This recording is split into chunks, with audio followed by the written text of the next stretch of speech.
So I've kind of tried gathering my thoughts on this little thing. Well, not little thing I've been thinking about, but it's been kind of going through my brain a bit more and more recently. So I was watching this interview with Vinny Colaiuta.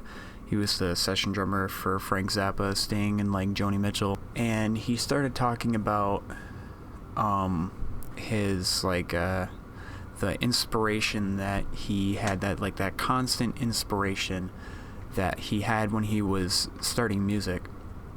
Now, me personally, I've been feeling in a bit of a rut for quite some time now, and I'm kind of just now getting to the point where I've gotten over that hurdle a little bit, but this kind of set me back.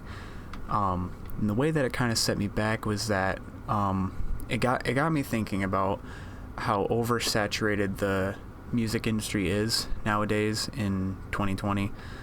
The barrier to entry is super low. This took me a while to build up, this whole studio setup that I have. But you don't need this to be able to produce awesome stuff. I mean, granted, it's not going to be at the same level as like some of these other, people with, crews behind them, if you're a solo venture. But what's kind of got me in a bit of a thought spiral is this inspiration idea that he was talking about, this constant inspiration. And I started thinking, well, I can easily go onto Spotify and look up, new artists, and Spotify can give me new artists to look at and listen to and take inspiration from. But the thing that I have trouble getting over is actually getting inspired in the first place. I don't know. I listen to a lot of the same stuff. I mean, I branch out every now and again, but a lot of the time I listen to the same couple things. I've been listening to Frank Zappa for a bit. I've been listening to Genesis more recently and a bit of Yes. But I still go back to like Coheed and Cambria and Tigran Hamasyan, and I usually just go to like my bread and butter is what I'm trying to say, and I'm trying to get out of that. But I just find it very difficult for some reason, and I don't know why, when people who have the same kind of drive as me are able to get out of that rut so much easier. Because, as Vinny was talking about, he was constantly inspired. Now, when you look back he was, getting into people like Buddy Rich, and, Tony Williams was like the first artist that really kind of like opened his, that kind of shattered his, thought about what you can do on drums.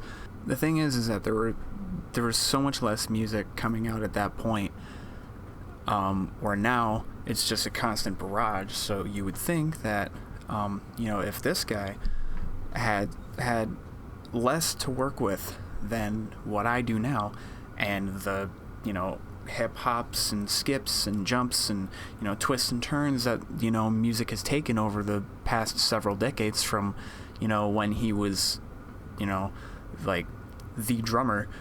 I don't know if that just comes with time. I don't know if that's an issue with the drive that I have.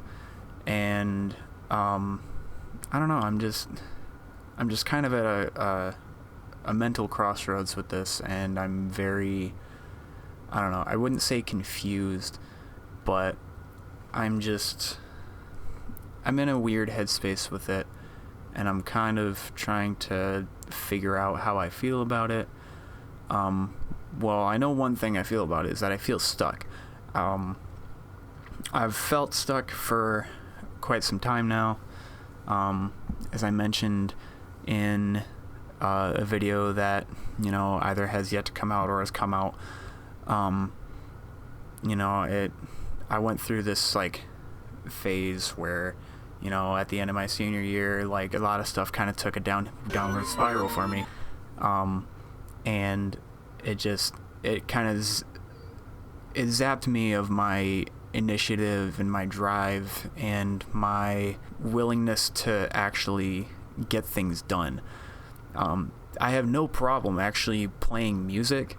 My chops are fine. I'm still very passionate about what I want to do. I want to be an audio engineer and work with bands and stuff like that, which I know is kind of a dying market considering the entry is so low, the barrier to entry is so low. But I can train, damn it.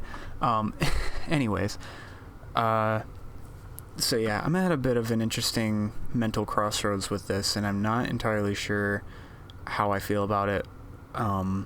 So I don't know. I think I'm gonna end it here.